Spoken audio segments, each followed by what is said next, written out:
Welcome to this tutorial on deployment history and tracking revisions in Kubernetes.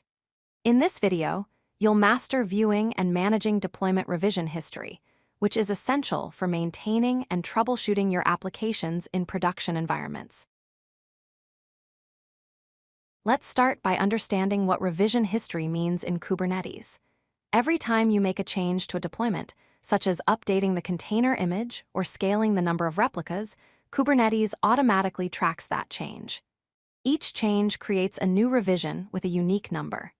This tracking system enables you to roll back to any previous working state if something goes wrong. Behind the scenes, these revisions are stored as ReplicaSets in your cluster, giving you a complete audit trail of your deployment's evolution over time. To view the revision history of a deployment, you use the kubectl rollout history command followed by deployment/ and your deployment name.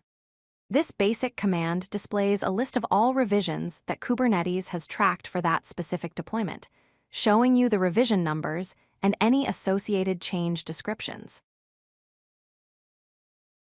When you run the rollout history command, the output shows a table with two columns, revision and change-cause. The revision column contains sequential numbers starting from 1. The change-cause column shows what command or action triggered each revision. For example, revision 1 might show kubectl apply --filename equals deployment.yaml, revision 2 might show kubectl set image with a version update, and revision 3 could display a scaling operation. This gives you a clear timeline of all changes made to your deployment.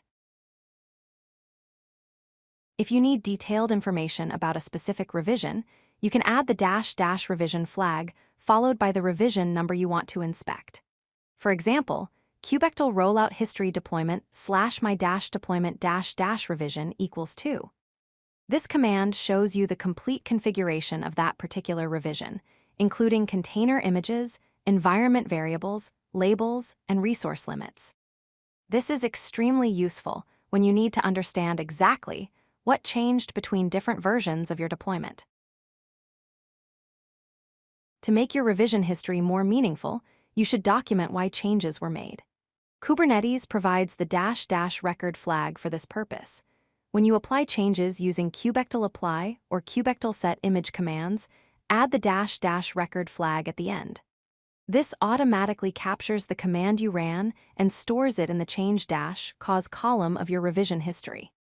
This documentation becomes invaluable when multiple team members are working on the same deployments, or when you need to troubleshoot issues weeks or months later. By default, Kubernetes keeps the last 10 revisions of your deployment. However, you can control how many revisions to retain by setting the revisionHistoryLimit field in your deployment specification. Under the spec section of your deployment YAML file, add revisionHistoryLimit with your desired number. For example, setting it to 5 means Kubernetes will only keep the 5 most recent revisions. Setting this to 0 disables revision history entirely, while omitting it uses the default value of 10. Adjusting this limit helps you balance between having enough history for rollbacks and managing storage space in your cluster. Let's recap the key points. First, use kubectl rollout history to view all revisions of your deployment. Second, add the --revision flag to see detailed information about a specific revision.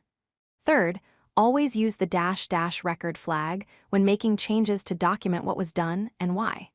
Finally, control how many revisions to keep using the revisionHistoryLimit field in your deployment specification.